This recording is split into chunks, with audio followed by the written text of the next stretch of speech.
दोस्तों। एक बार मथुरा के निकट एक गांव में एक छोटी सी लड़की रहती थी। वृंदावन के निकट होने के कारण वहां से बहुत लोग ठाकुर जी के दर्शन को जाते थे। जब वो छोटी बच्ची 5 साल की हुई तो उसके घर वाले बांके बिहारी जी के दर्शन के लिए जा रहे थे। उस समय वाहन बहुत कम थे। उनको दर्शन को जाते देख उस छोटी लड़की ने कहा, पिताजी मुझे भी अपने साथ ठाकुर जी के दर्शन के लिए ले चलो। पिताजी ने कहा, बेटा अभी आप छोटे हो, इतना चल नहीं पाओगे, थोड़े बड़े हो जाओ तब तुम्हें साथ में ले चलेंगे। बच्ची के मन में भी ठाकुर जी के प्रति प्रगाढ़ प्रेम था। वह बस उनका मन से चिंतन करती रहती थी और दुखी भी होती थी कि ठाकुर जी के दर्शन को न जा सके आज तक। गांव में उसके सभी सहपाठी प्रभु जी के दर्शन कर चुके थे। जब वो सब ठाकुर जी के मंदिर और उनके रूप का वर्णन करते तो इस बच्ची के मन में दर्शन की ललक और भी बढ़ जाती। समय अपने पंख लगाकर बढ़ता गया। कई अवसर मिल गए पर शायद उसके भाग्य में ठाकुर जी के दर्शन नहीं लिखे थे। जब वो 17 साल की हुई तो उसके पिताजी को उसके विवाह की चिंता हो गई। उसका विवाह तय भी हो गया और संयोग कहो या उसका ठाकुर जी के प्रति प्रेम। उसका विवाह वृंदावन के सबसे पास वाले गांव में हो गया। वह लड़की बहुत प्रसन्न थी कि अब तो उसको भी ठाकुर जी के दर्शन होंगे। जब विवाह संपन्न हुआ तो वह अपने ससुराल गई। फिर रस्म निभाने के लिए वापस अपने घर आई। 1-2 दिन बाद वो और उसके पति जब वापस अपने घर जा रहे थे तो बीच में यमुना नदी पर उसका पति बोला, तुम कुछ देर इधर बैठो, मैं यमुना में स्नान करके आता हूँ। उस लड़की का चिंतन अब ठाकुर जी की तरफ चला गया और सोचने लगी कि कब ठाकुर जी के दर्शन होंगे। उस लड़की ने लंबा घूंघट निकाल रखा था क्योंकि गांव है, ससुराल है, और वह वहीं बैठ गई। फिर वो मन ही मन विचार करने लगी कि देखो ठाकुर जी की कितनी कृपा है। उन्हें मैंने बचपन से भजा और दर्शन के लिए लालायित थी। उनकी कृपा से अब मेरा विवाह श्री धाम वृंदावन में ही हो गया है। पर मैं इतने सालों से ठाकुर जी को मानती हूँ पर अब तक उनसे कोई भी रिश्ता नहीं जोड़ा। फिर सोचने लगी, ठाकुर जी की उम्र क्या हो सकती है?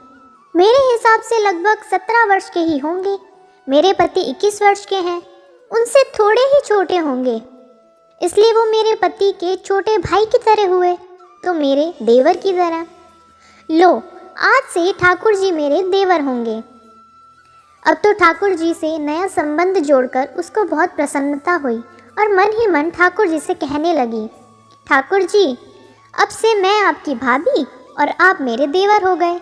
पर वो समय कब आएगा जब आप मुझे भाभी भाभी कहकर पुकारोगे? जब वो किशोरी ये सब सोच रही थी तभी एक किशोरावस्था का सांवला सा लड़का उधर आ गया और कहने लगा, भाभी भाभी।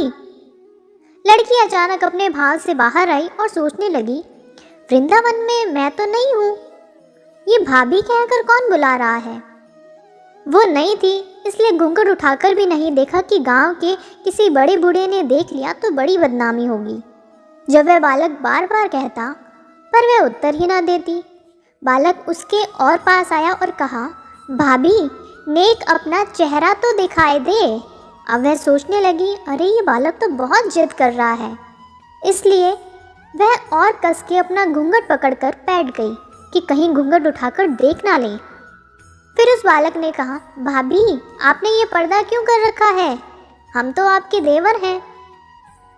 यह सुनकर किशोरी ने कहा, जब कह दिया ना हम आपको नहीं जानते, इनको पता चल गया तो बहुत मार पड़ेगी। भाभी आप तो नाराज़ हो रही हो, देखो हम आपके इतने प्यारे देवर हैं और आपसे मिलने के लिए इतनी दूर तक आ गए और आप हो कि बात भी नहीं कर रही हो। क्यों आप हमसे मिलना नहीं चाहते थे? और इतना कहते ही उस लड़के ने घूंघट खींच लिया और चेहरा देखा और भाग गया। थोड़ी देर में उसका पति भी आ गया। उसने अपने पति को सब बात कही।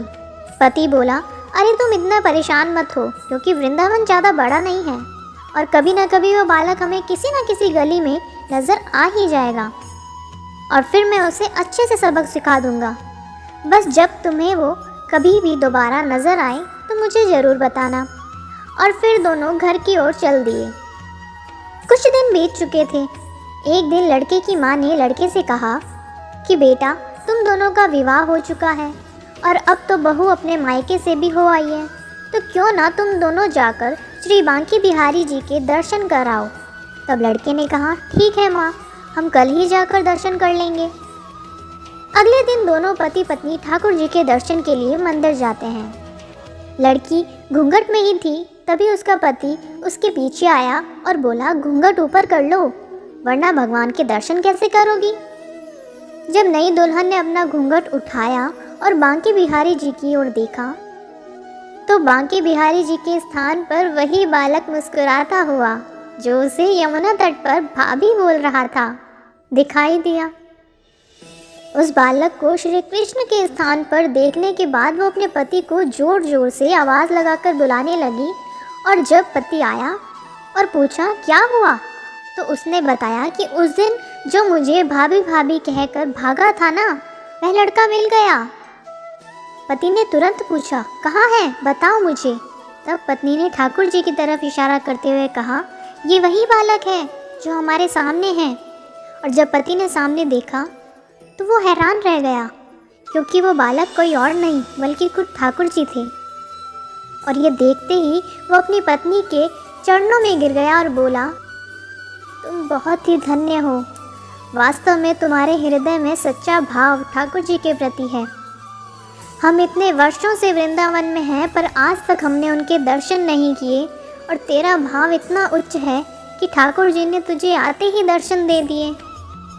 इस कहानी को सुनने के बाद आपको भी ये विश्वास तो जरूर हो गया होगा कि ठाकुर जी अपने भक्तों को हमेशा याद रखते हैं और आप जिस भी रूप में उन्हें देखना चाहते हैं वो उस रूप में आपसे रिश्ता जरूर निभाते हैं, जैसे इस कहानी में ठाकुर जी ने देवर का संबंध निभाया।